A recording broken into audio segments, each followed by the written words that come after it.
Gary Parrish here with Illinois head coach Brad Underwood. Brad, this is year 9 at Illinois. You've now made 5 straight NCAA tournaments, incredible levels of success.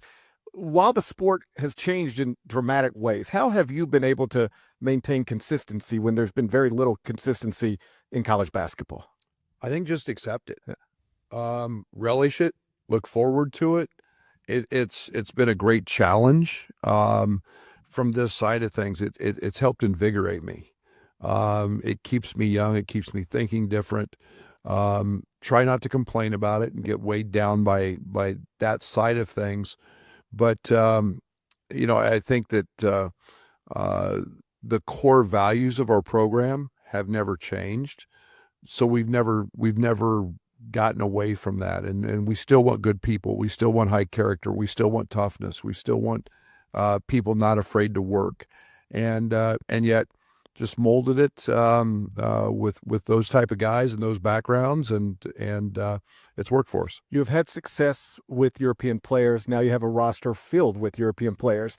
How intentional is that? Explain to me how Illinois ended up recruiting in this way. Very. Again, and I go back early on. I've always loved international guys. Orlando Antigua on my staff, very tied in with FIBA, very tied in world basketball. We had them. They just weren't the names then. And NIL has helped open those doors. But in the meantime, Jeff Alexander especially, when O left, now he's back. We've worked very hard at developing relationships over there. And I think our style of play, I think our development, all of those things have been very key for us. The trends of the NBA.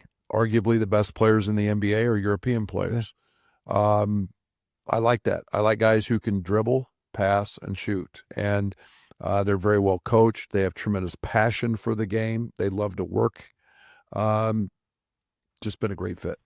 Greg Gard talked a lot about similar things earlier today and seemed to suggest that there may be issues with just the developmental process in the United States of America. I see this with my own children, whether it's basketball or baseball. We play a lot.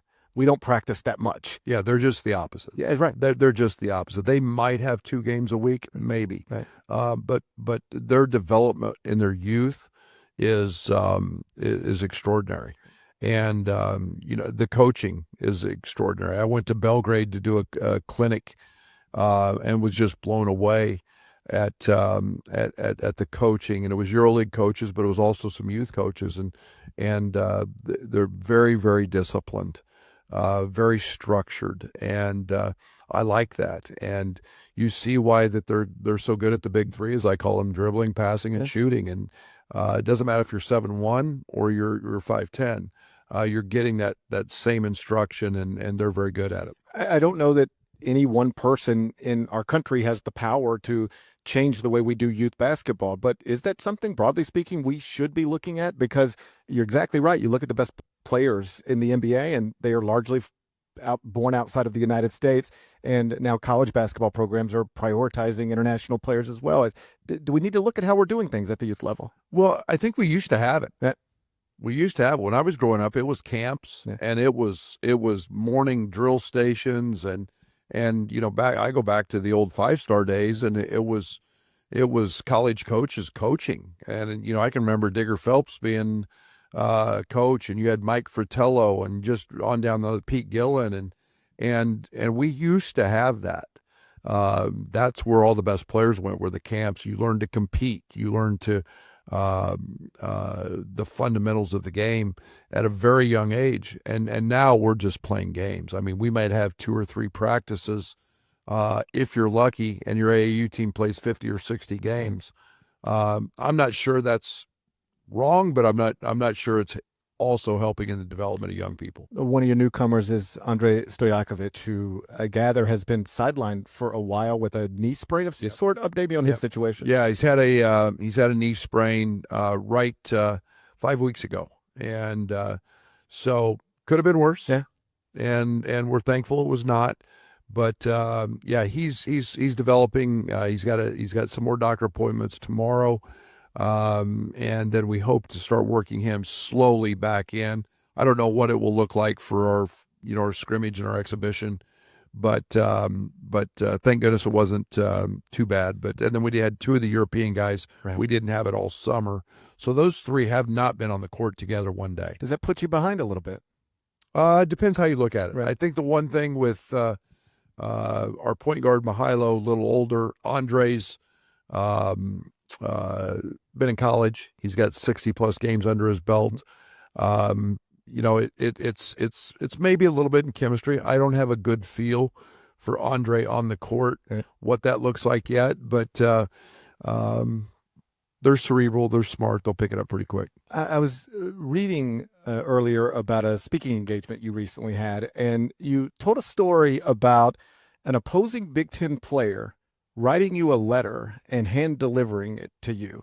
And I don't think I've ever heard a story like that. Can you tell me that story? Me either. Yeah, I'm going to leave his name out. Okay. But it was a cross country trip to deliver me a handwritten letter, and sometimes we lose perspective as to what our value is and what we're doing, and you want to make sure it's right.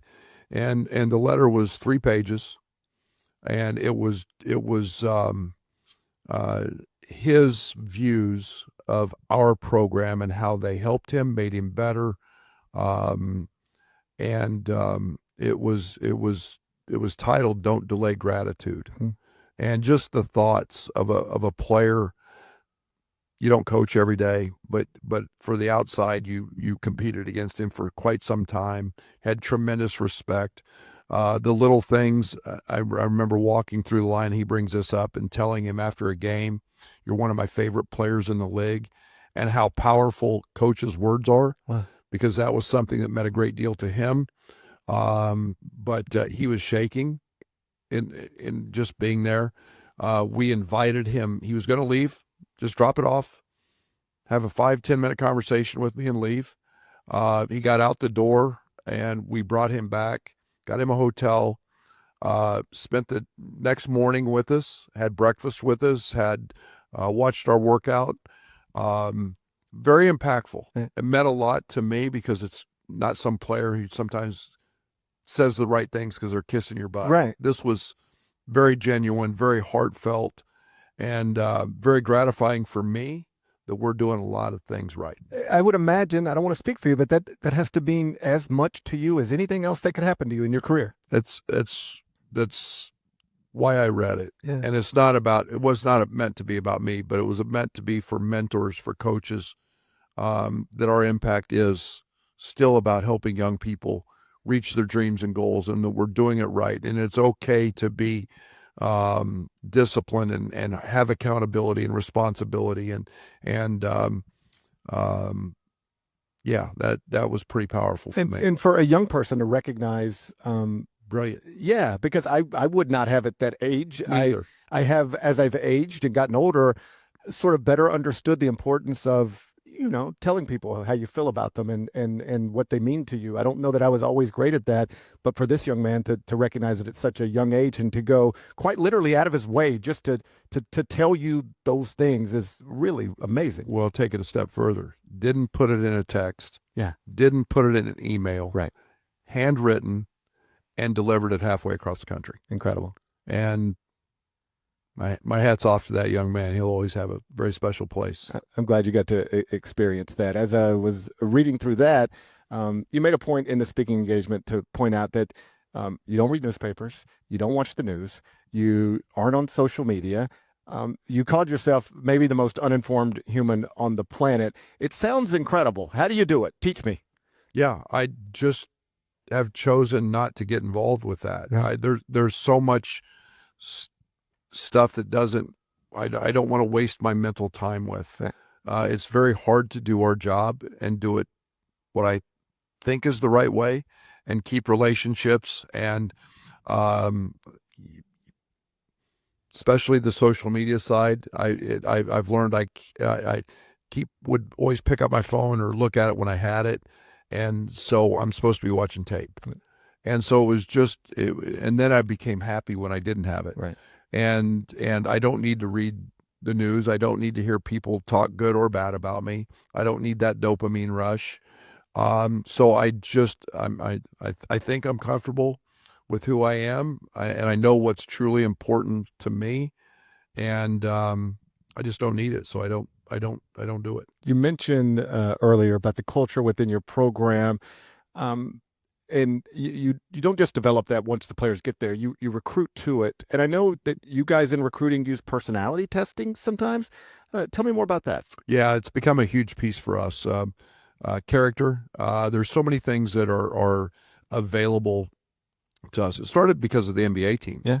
NBA teams come in and they do background checks on players. And I said, well, if they're doing it and they want to know who they're getting ready to pay and what their likes and dislikes and who's coming into their locker room, why would we not do that? We need more information. The transfer portal is speed dating. Yeah. And so let's gather as much info as we can. We now have a whole group of people working on that side of things from a talent standpoint.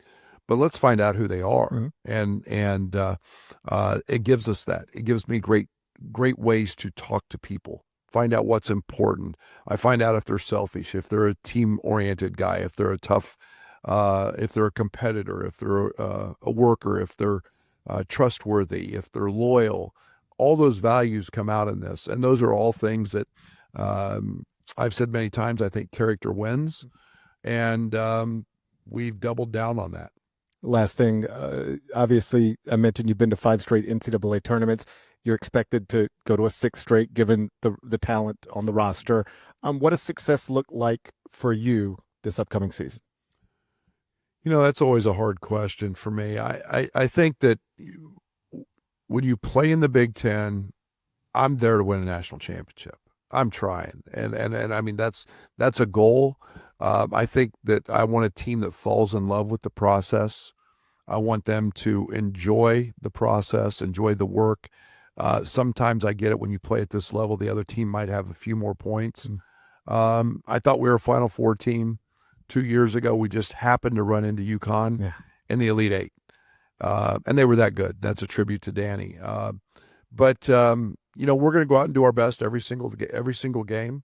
You've got to have a little bit of luck in the NCAA tournament, but winning a national championship is ultimately what I think almost every coach that will be here today is aiming for. You play in a great conference. We should be that. But I think it's within the realm, and we've just got to continue to work day by day to get better. The big bullet point everybody points to every year until it happens is that the Big Ten hasn't won a national championship since 2000. I know each of you want it for yourselves and for your programs and your schools and your alums. Is this the type of league where coaches want it for each other? In other words, Illinois, you're chasing a national title, you get eliminated in the Elite Eight, but there's other Big Ten schools at the Final Four. Are you rooting for them? Yeah, absolutely. Right. Absolutely. And I think it's one of the special things about this league is we're the group of coaches are very connected. Okay. And I think there's at least I am. I'm pulling for everybody. I want us to beat every conference, and I want us to do it in a bad way. Yeah. But that's me speaking. So I think that's the case. I think we got a group of coaches who are all on the same page, doing the same things, and pulling for each other. Hey, congrats on all your success. I appreciate your time today. Thank you. Appreciate it. Hey.